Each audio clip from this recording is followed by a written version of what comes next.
Hello. Leaders make decisions every day, and not all decisions are created equal.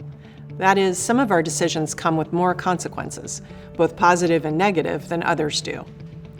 The 3T model is a decision-making and resource allocation model that I introduced in my book, Learn, Lead, Lift: How to Think, Act, and Inspire Your Way to Greatness.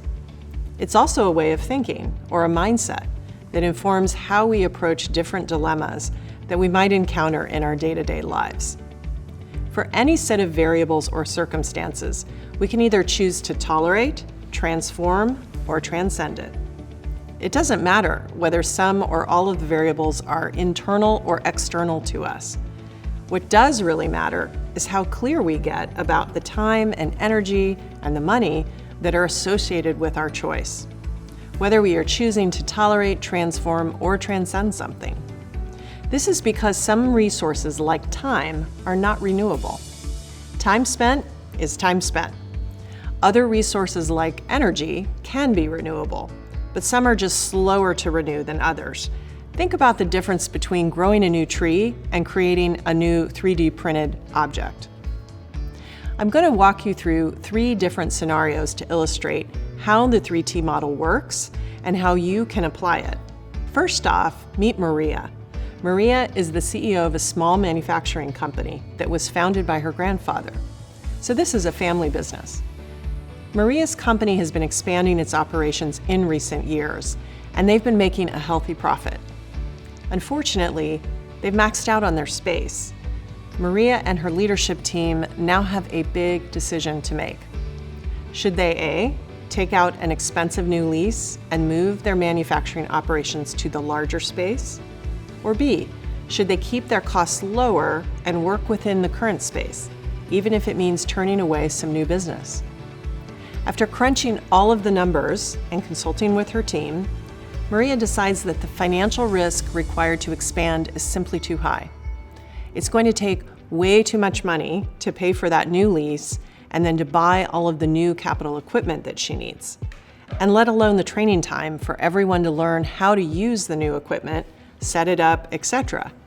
So all in all, when you total that up, it's simply too big of a cost. So in this case, she chooses to tolerate, and that's the right decision. Number 2, meet Jim. Jim is a program director for a nonprofit community development organization. And clients have been complaining lately a lot about slow response time from Jim's staff and the sheer amount of paperwork that they have to complete multiple times when they want to access more than one program offered by Jim's agency. Both clients and staff have been asking for technology-enabled, streamlined solutions for years, and the cost of implementing a new technology platform has finally become affordable for the organization.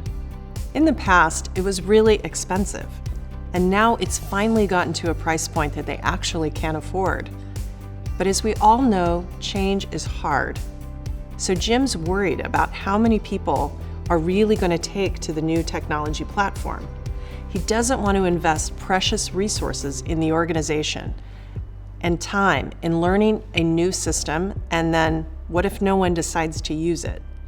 So after a lot of thought and consideration, he decides that even though implementing a new system will be time-consuming, and yes, there may be hiccups along the way as both staff and clients learn the system and adjust to new procedures, he decides that transformation of existing processes is the right thing to do. Ultimately, that will serve more clients faster, which supports the mission of the organization. Number 3, meet Quan. They manage a team of software development engineers at a large technology company. Quan has been lobbying senior management for more headcount for at least the last several months. Even though the number of high-stakes projects their team is asked to deliver has been increasing pretty steadily and pretty rapidly, they've been getting the work done with no increase in the number of team members for the past 3 years. At a recent team meeting, someone suggested that there are some potential efficiencies that the team could choose to implement now or leverage instead of actually adding headcount. Well, after a spirited team discussion and a lot of personal reflection, Quan decides that the team can transcend the need for additional headcount. And part of the payoff for doing so is that this will actually give the team an opportunity to mature, to grow beyond its current state of functioning. The possibility of finding a new level of performance and capacity for the team is really exciting and energizing to Quan, because it represents a whole different kind of challenge for them as a leader than they've taken on in the past. So in each of these scenarios, the decision to tolerate, to transform, or transcend the set of circumstances has the potential to materially impact the organization in profound ways. The next time you decide how you're going to allocate time, energy, and money, consider whether applying the 3T model can help steer you in the right direction.